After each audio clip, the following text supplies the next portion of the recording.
A primeira marca de um discipulado falso que Jesus apresenta no texto é a ausência de perseverança na palavra. Note o versículo 31, quando Jesus diz para um grupo que havia crido, aparentemente, pelo menos havia crido nele, Jesus diz o seguinte: se vós permanecerdes na minha palavra, sois verdadeiramente meus discípulos. O que significa que Jesus está dando uma condição aqui. O que significa que a ausência de permanência na palavra revela que não há discipulado verdadeiro. Você entendeu a frase de Jesus? Se permanecerdes nas minhas palavras, vocês são discípulos verdadeiros. Logicamente, se não permanecer na palavra, não há discipulado verdadeiro. Jesus está falando para um grupo que aparentemente tinha crido nele, um grupo de judeus que ouviu o discurso anterior de Jesus e aparentemente tinha crido, mas Jesus dá uma condição a eles. Como saber se vocês são discípulos verdadeiros? Se vocês permanecem na palavra. E o texto sequente, a gente vai ver os outros versículos, a sequência do texto vai mostrar que isso não é verdade, que eles não permaneceram na palavra de Jesus. Pelo contrário, o texto termina, o versículo 37, nós vamos chegar lá, termina que eles queriam matar Jesus, inclusive. Era uma fé falsa, era uma fé não genuína, e Jesus está mostrando uma evidência da fé verdadeira aqui, do discípulo verdadeiro dele: permanência na palavra. O que separa os verdadeiros discípulos dos falsos discípulos, a primeira marca apresentada por Jesus aqui, é a permanência na palavra. Se não há permanência na palavra, não existe verdadeiro discipulado. Agora a pergunta é: o que é permanecer na palavra de Jesus? Talvez seja a resposta que nós temos que dar aqui. Porque Jesus está falando de algo. Um discípulo verdadeiro permanece na palavra. O que isso significa? A palavra aqui, a ideia de permanência, a ideia não é apenas de você ter conhecimento, e nós vamos ver isso principalmente daqui a pouquinho quando fala de conhecer a verdade.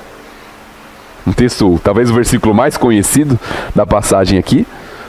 Mas Jesus está falando não apenas de você saber a palavra, não apenas de você ter acesso à palavra, ou de você ler a palavra, até porque o grupo para quem ele estava falando, o grupo de judeus, geralmente era um grupo que conhecia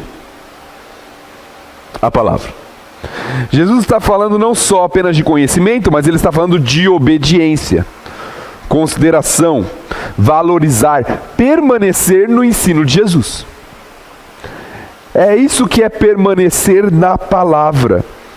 Uma ideia crescente em nossos dias, no que é chamado de movimento evangélico no Brasil, é o seguinte: eu creio em Jesus, mas tem certas coisas que eu aceito, tem certas coisas que eu não aceito, eu vivo algumas coisas, o que eu acho legal. Será que isso é fé genuína? Discipulado verdadeiro? Jesus está falando que não.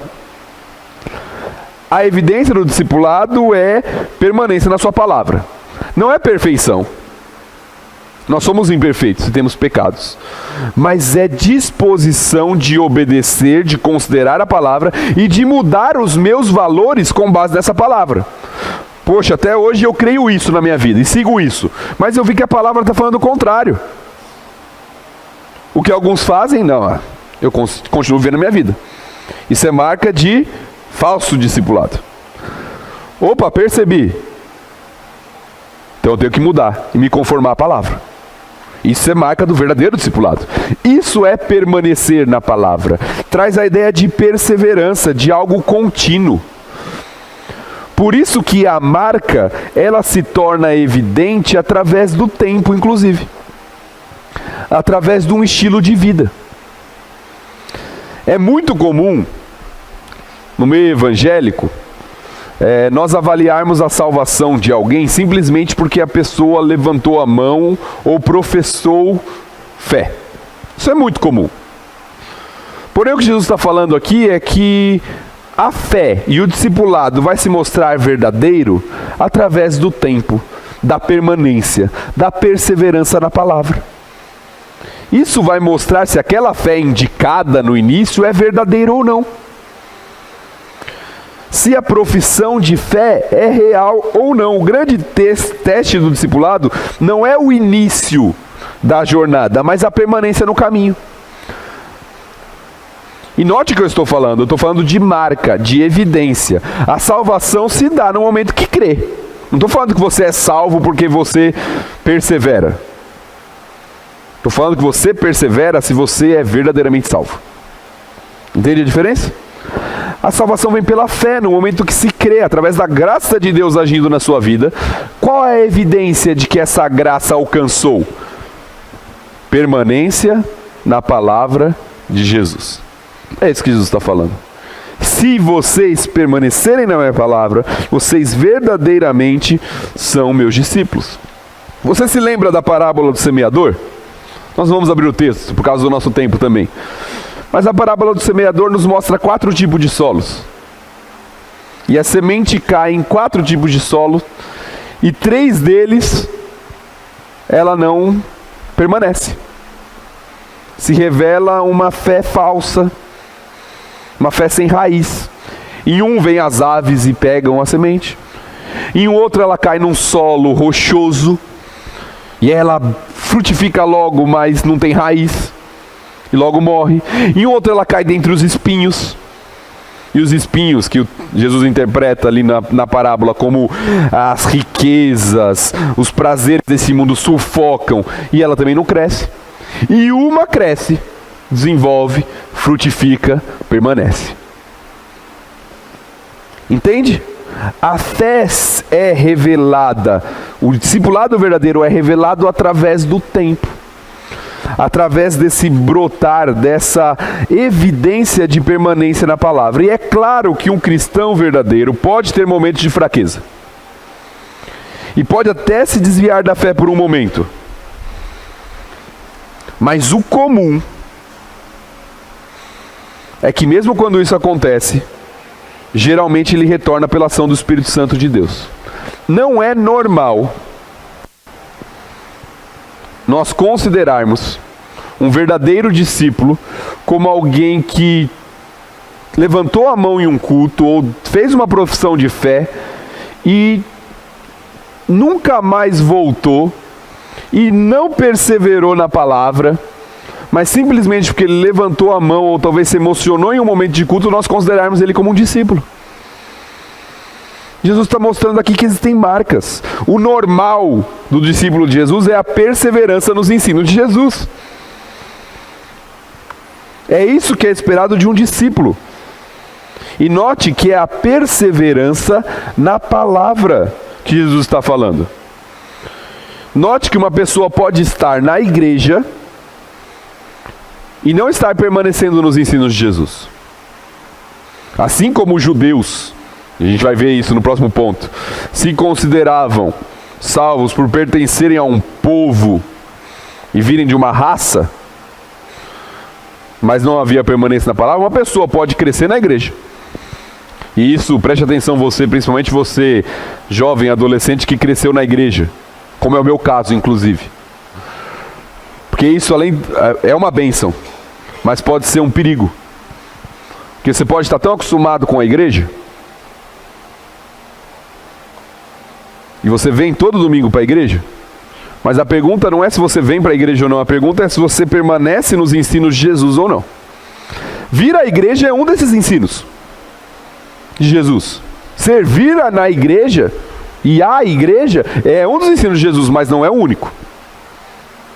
Porque você pode se acostumar com esse ambiente, ele pode fazer parte da sua vida, mas se não houver obediência, uma vida conformada à palavra de Deus, não há verdadeiro discipulado. A primeira marca de um discípulo falso é a ausência dessa permanência. E Jesus coloca como um verdadeiro teste aqui. Se você permanece na palavra, você é meu discípulo. Se não há permanência na palavra, não há verdadeiro discipulado. Então essa é a primeira evidência que Jesus coloca de um discipulado falso. A ausência de perseverança na palavra, no seu ensino. A segunda evidência é a escravidão do pecado. A escravidão que o pecado produz. Versículos 32 a 36. Jesus diz assim: e conhecereis a verdade, e a verdade vos libertará. E aí eles respondem: somos descendência de Abraão, jamais fomos escravos de alguém. Como dizes tu, sereis livres? Entende o diálogo aqui? Nós interpretamos a palavra liberdade na Bíblia muitas vezes de forma errada. Eu já ouvi muita gente falando assim, existe a liberdade cristã. Você já ouviu isso? Liberdade cristã, você é cristão, você foi salvo, você pode fazer tudo o que você quiser, liberdade cristã.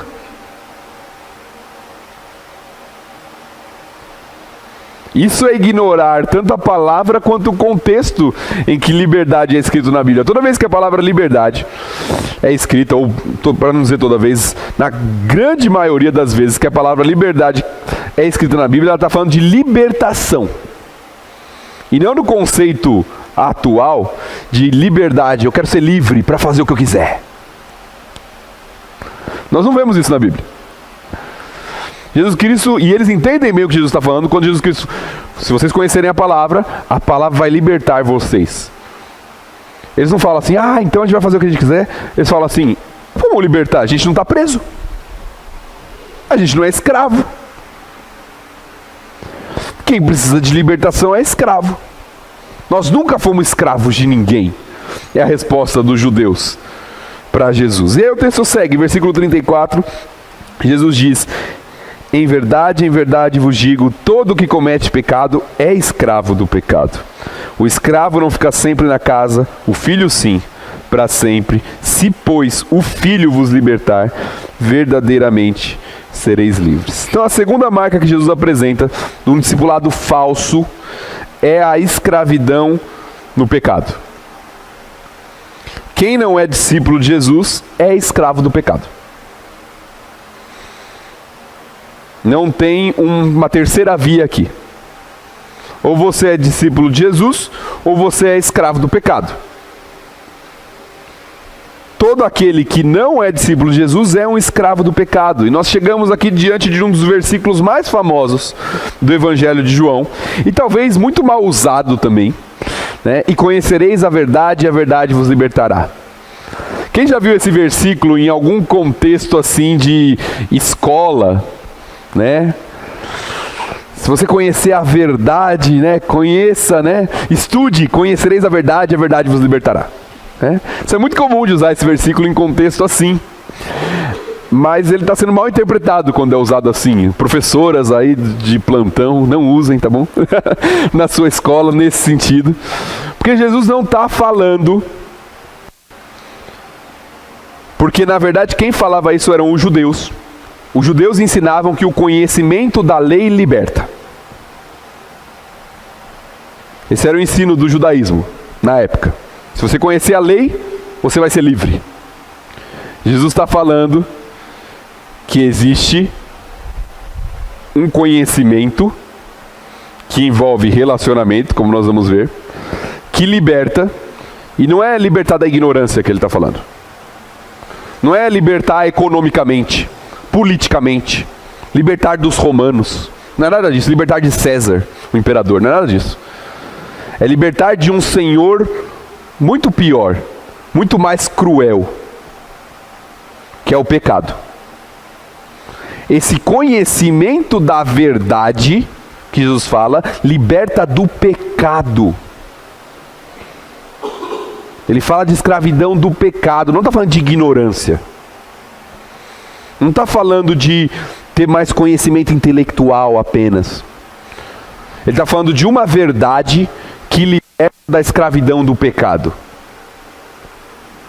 Pergunta: quem é a verdade, segundo o próprio apóstolo João? O pessoal que estava no Kids Aventura ontem aqui, versículo da Semana das Crianças. Jesus afirma: eu sou o caminho, a verdade e a vida. A verdade é Jesus. Opa, passou um a mais aqui. Obrigado, Neto. A verdade é Jesus. É Jesus e os seus ensinamentos que promovem, quando aceitos e internalizados e transformando o interior do homem através da salvação, através da fé, que liberta da escravidão do pecado.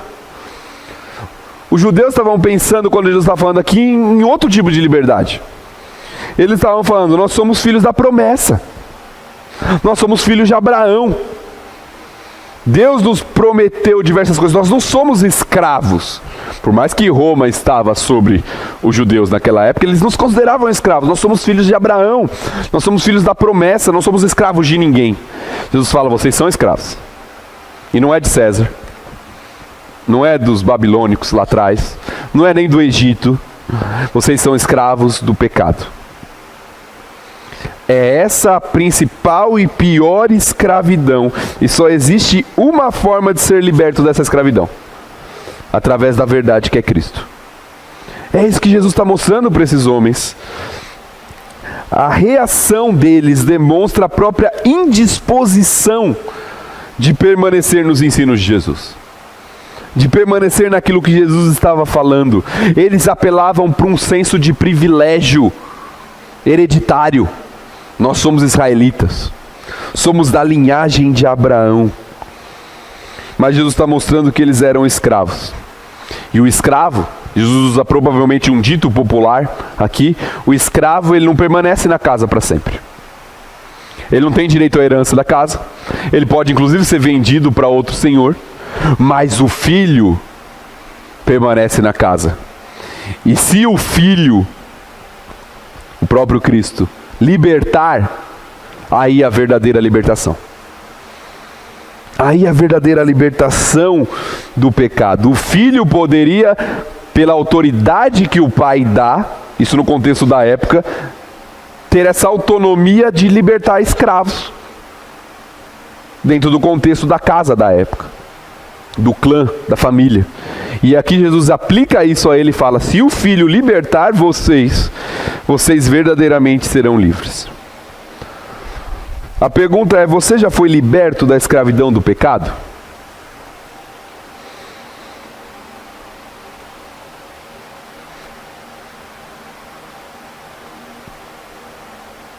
Pense aí por um minuto.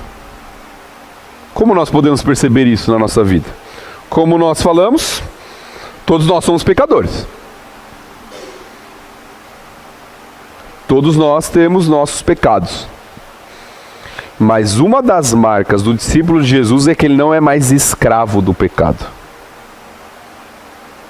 Ele não vive sob esse jugo, sob essa escravidão. Ele peca, ele é um pecador, mas ele não vive na prática do pecado. É isso que João ensina aqui, é isso que João ensina lá na sua primeira carta, que nós já estudamos aqui na igreja. Não vive na prática do pecado, não é um escravo do pecado, isso não é uma constante, não é o estilo de vida dele. Porque se é, ele ainda é escravo, e se é escravo não é discípulo verdadeiro. É o que Jesus está falando aqui. As evidências precisam estar presentes: permanência na palavra de Jesus e ausência de escravidão. Se isso não está presente, se na sua vida não há permanência na palavra e há escravidão no pecado, você está no mesmo pecado há anos, não muda, nem se incomoda com isso mais, cuidado. Talvez você esteja na situação dos judeus aqui, se achando livre, mas sendo escravo. É isso que Jesus mostra aqui. O verdadeiro discípulo não é escravo do pecado. E por fim, a última marca de um falso discipulado, de um discipulado falso, é a oposição a Jesus e seus ensinos. O versículo 37 é o ápice da história aqui. Lógico que a história vai continuar, nós limitamos o texto, porque o texto é bem grande, vai até o final do capítulo, até o versículo 59. Mas nós limitamos o texto aqui por causa do nosso tempo. Mas Jesus Cristo diz assim, dá a última evidência Eu bem sei que vocês são descendência de Abraão. Contudo, procurais matar-me. E aí ele dá um motivo. Porque a minha palavra não está em vós. Ele volta ao ponto inicial, que ele percorreu em todos os versículos, na verdade. A palavra não permanece neles. Por causa disso, eles são ainda escravos do pecado. E agora eles se opõem a Jesus e os seus ensinos.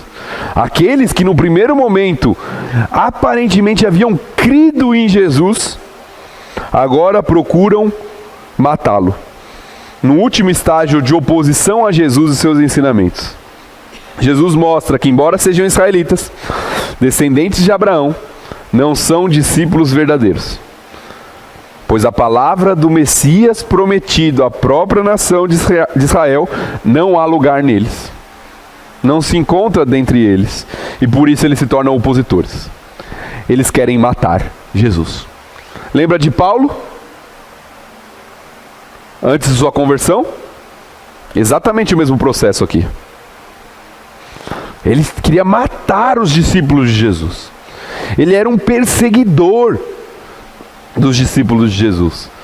Até que Deus se revela a ele, ele se converte, agora ele não é mais um escravo do pecado e agora ele muda de vida.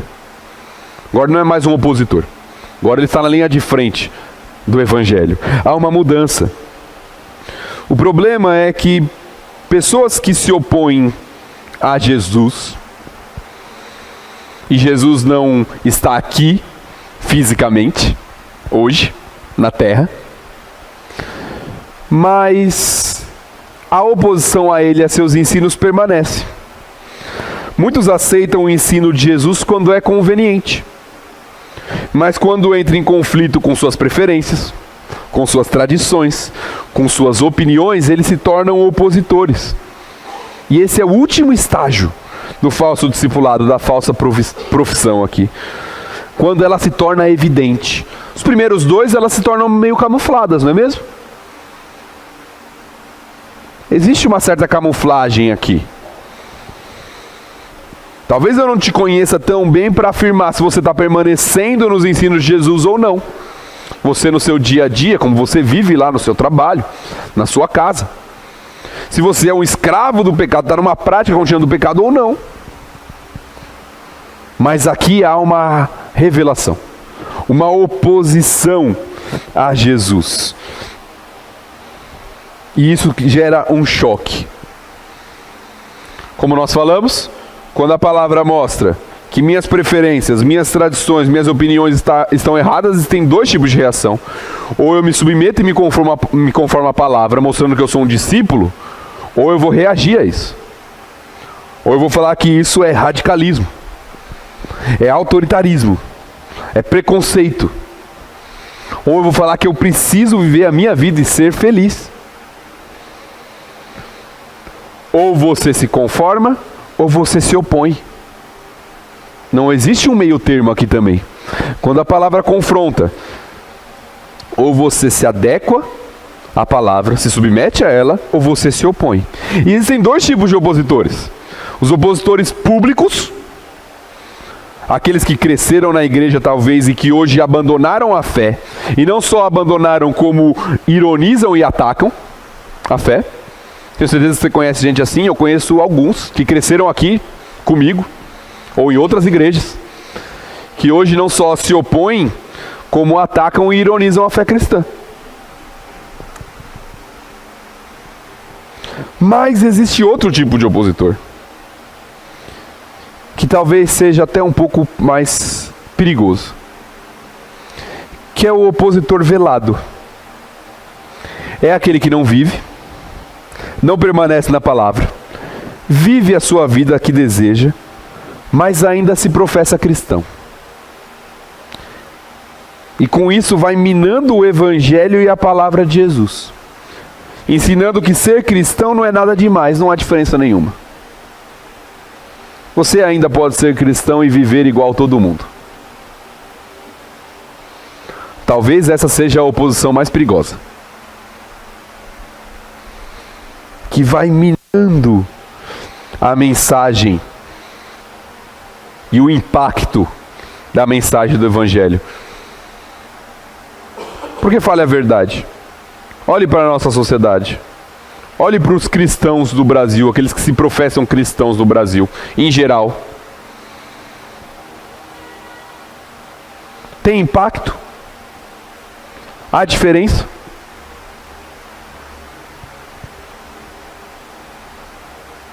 Eu estou generalizando. Eu sei que tem muita gente que impacta e faz diferença. Inclusive em nosso meio aqui. Mas também tem muita gente que professa ser cristão, mas que com suas atitudes está se opondo a Jesus e os seus ensinamentos. E minando o Evangelho, a mensagem do Evangelho. Meu irmão, essas são as marcas do discipulado falso. Semana que vem nós vamos ver... Semana que vem não, no próximo momento, semana que vem é culto de Páscoa. No próximo momento nós vamos ver as marcas do discipulado verdadeiro. O que significa o discipulado verdadeiro. Mas aqui nós vemos algumas marcas de um discipulado falso. O falso discípulo é aquele que não permanece na palavra. É aquele que é escravo do pecado. É aquele que se opõe a Jesus e os seus ensinamentos. E a minha oração é que as marcas do verdadeiro discipulado sejam evidentes em nossas vidas.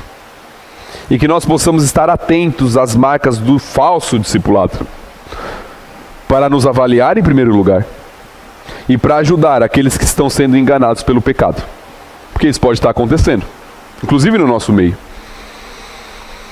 Por isso nós precisamos avaliar a nossa vida, se essas marcas estão presentes ou não, e ajudar aos que estão ao nosso redor, para que o nosso discipulado se prove verdadeiramente correto, verdadeiramente aquilo que Jesus propôs para um verdadeiro discípulo de Jesus.